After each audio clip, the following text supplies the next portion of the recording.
Dear friends, this is Dr. Rudresh from Government Engineering College, Krishnajpete. In this session, I would like to talk on turbo machines, which is a subject prescribed for mechanical engineering 5th semester, whose subject code is 18ME54 by the Vishwesvaraya Technological University, Belagavi.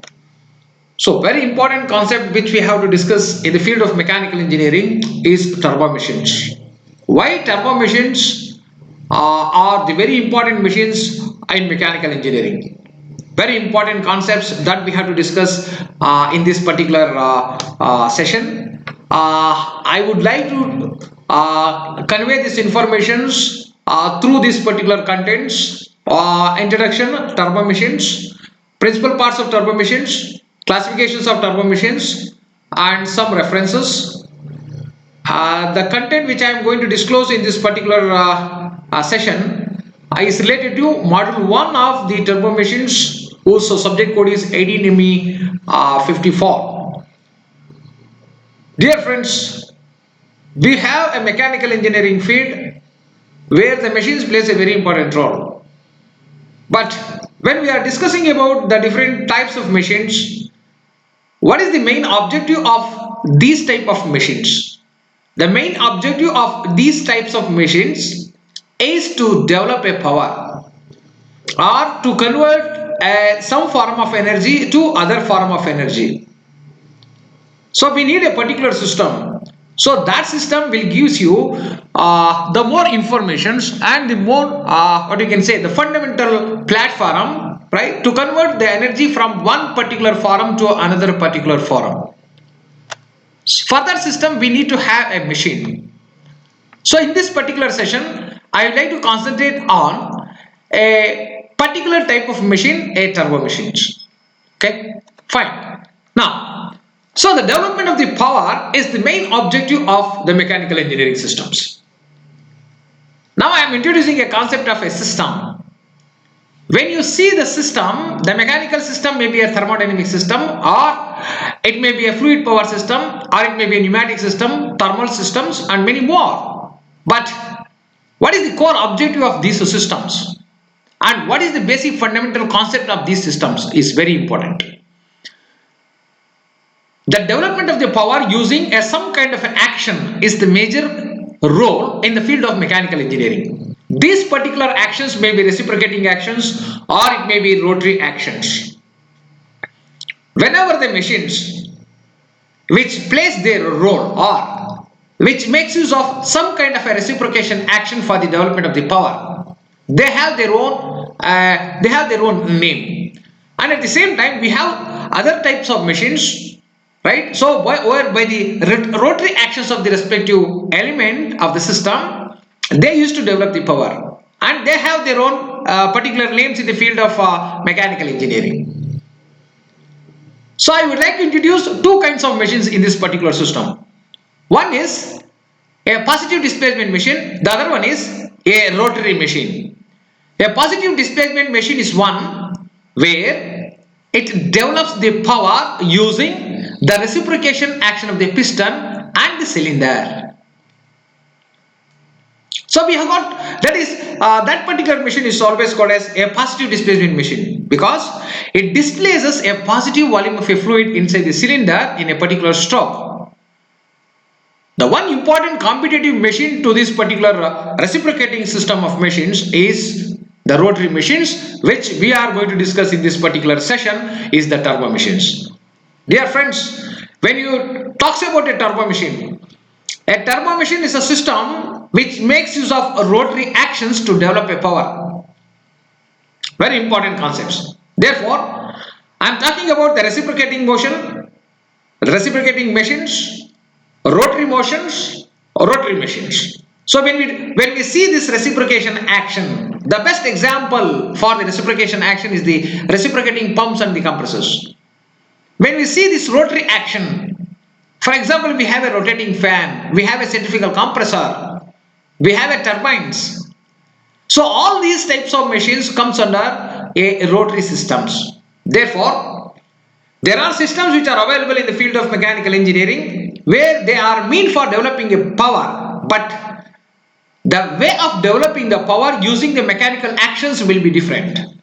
So in this particular session, I would like to concentrate on a turbo system, how the energy transformation is going to take place in a particular mechanical system using a rotary actions of certain mechanical elements. So in the next session, I would like to talk about the turbo machines. Dear friends, a turbo machine is a device in which the energy transfer takes place between a flowing fluid and a rotating element due to dynamic action. It always results in the change in pressure and the momentum of the respective fluid. Here I am introducing the concept called a momentum. Say for example, if you want to drive a particular component with the help of a fluid which is flowing in nature, I need a force. I am talking about the change in momentum of a fluid. The energy transformation occurs between the flowing fluid and the rotating element due to dynamic action. There is a change in momentum of a fluid. That just now I executed that particular statement. So what is the meaning of change in the momentum of a fluid? The rate of change of momentum of a fluid is nothing but a force. If you want to do some kind of a work on a particular element, I need a force. Therefore, whenever there is a change in momentum has been occurred in a particular system, I can say that there is an execution of a force. Once the force has been generated at that particular stage, so that force has been utilized to do some kind of a work on a particular element. Therefore, the energy transformation is going to occur between the flowing fluid and the respective rotary element, due to which there is a change in pressure and the momentum of a fluid is going to take place. This is always called as the dynamic action because there is an interchanging of the information. There is a transformation of energy from a flowing fluid to the rotary element. That's why the action which is accompanied within the turbo machine is nothing but a dynamic action. In a turbo machine, the energy transfer always takes place under a steady flow process. There is no change in temperature, there is no change in pressure, and there is no change in volume of a system. Whenever there is a transformation of energy from one particular stage to another particular source. So this is very, very important. Therefore, turbo machine systems are always a steady flow systems. I would like to call a turbo machine as a system because in this case we are going to observe the different properties like the pressure, momentum, the temperature, right? So all these properties have been observable under a particular state of study. That's why they are always called as a mechanical systems. So there is no change in pressure. Just now I have executed the temperature and the volume of the system during energy transformations. Right? The meaning of the turbo always means that to rotate or to spin. Okay. So I can say that when we are speaking about a turbo machines, most of the people will think that yes, turbo machine is particularly meant for a power developing machine. No. Turbo machines may be power developing machines, it may be power absorbing machines, or they may be power transmitting machines. For example, the best examples for this particular type of turbo machines are the turbines. We have got a centrifugal pumps, we have got a centrifugal compressors. At the same time, we have got an hydraulic torque converters. These are all the best example for the respective type of turbo machines. So now I am concentrating on the principal parts of a turbo machines. Dear friends, when you see the principal parts of a turbo machines, just now we executed the development of the power due to dynamic action of a rotating element. Okay. Therefore, the principal parts of the turbo machines are we have a rotor, a stator or a stationary element, input and output shaft, housing or a casing. Now we are all seeing this particular sketch. When you see this particular cross-sectional sketch, we have a rotor, we have an input shaft, we have an output shaft, we have a rotating blades, we have a stator blade, we have an inlet, we have an outlet. And at the same time, the entire rotor has been housed within a casing. That casing is also available in this particular system. Now I would like to concentrate on the meaning of a rotor. I said that there is a dynamic element where the energy transformation is going to occur between the dynamic fluid and the rotating element. That rotating element is nothing but it's a rotor. A rotor is the rotating component of a turbo machine. On the rotor blades have been designed in such a way that when the rotor rotates, these particular rotor blades which are mounted on the outer periphery of the rotor, they will start rotating. They are the rotating component. The energy transformation between the flowing fluid and the respective component, that is the dynamic component, are the respective rotor blades.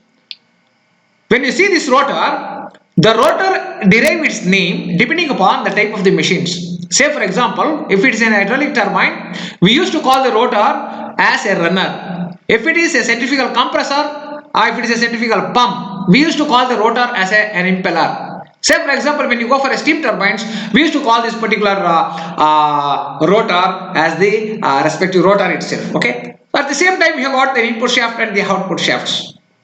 The next one is the stator or the stationary element. I said that a stator or the stationary element, it is not a rotating component of the turbo machines.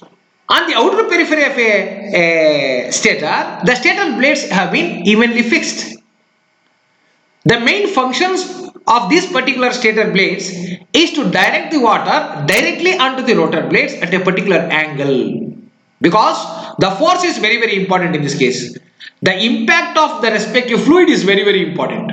The generation of the force, that is the high force, which is responsible for the development of the power, is possible only by the direction of this particular type of stator blades. Very important concept. The stator is nothing but it is a static component of a respective turbo machines, right? So the direction of the water at a particular angle is the most important task of this particular respective stator blades. The third component in this case is the input and the output shaft.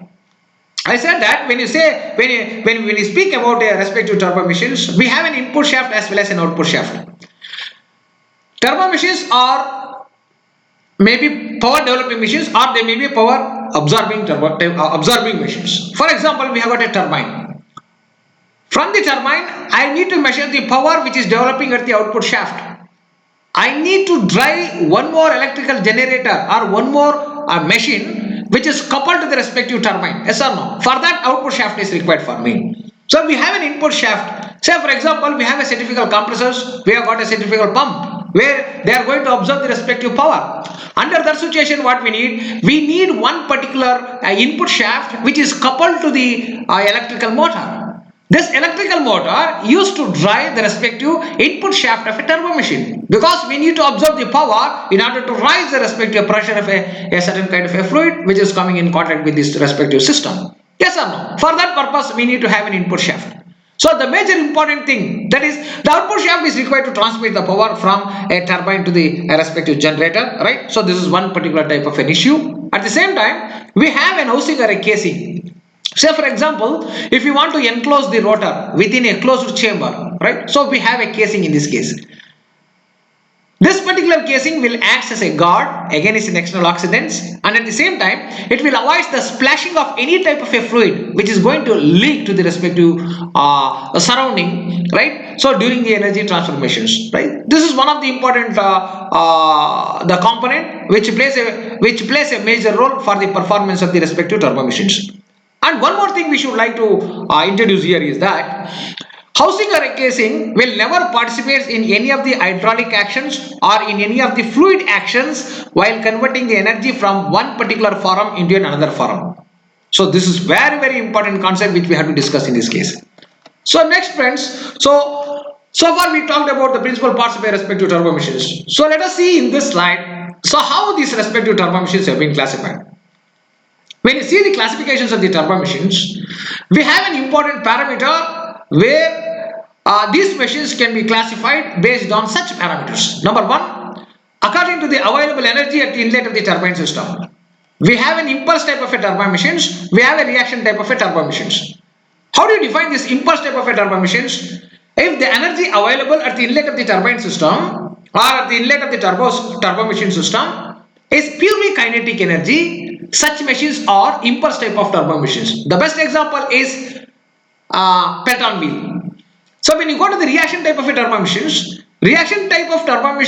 are the machines where the available energy at the inlet of the turbo machine is the combination of both pressure energy as well as the respective velocity energy. That means kinetic energy at the inlet of the turbo system.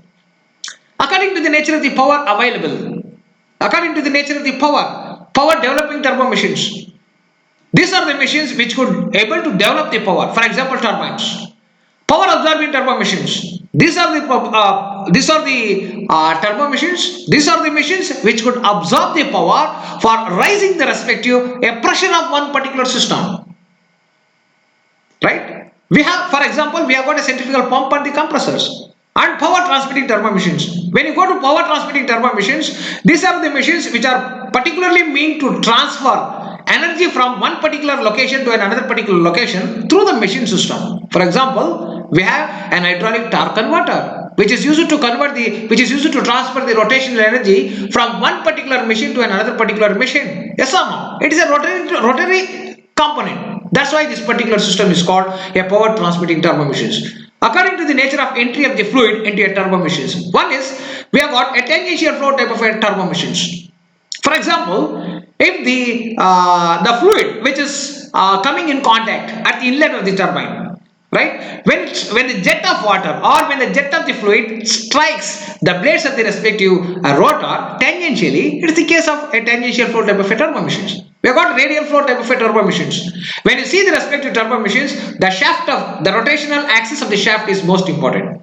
When the entry of the fluid is exactly perpendicular to the axis of rotation of the shaft, such a type of flow is always called as a radial flow type of a turbo machines, right? So in case of a radial flow type of turbo machines, we have got radially inward type of turbo machines and radially outward type of the respective turbo machines, right? Next is we have got an axial flow type of a turbo machines. Axial flow type of turbo machines are the machines where the fluid enters the respective runner or a rotor in the direction parallel to the axis of rotation of the shaft of a respective turbo machines, right? So we have got a mixed flow type of a turbo machines. If the entry is radial and the exit is axial, it is a mixed flow type of a turbo machine. The best example in this case we have a Kaplan turbine, right? It is a mixed flow type of a turbo machines, right? So when we are talking about this particular radial flow type of a turbo machines, the best example is a Francis turbine. These are some of the important classifications of the respective turbo machines.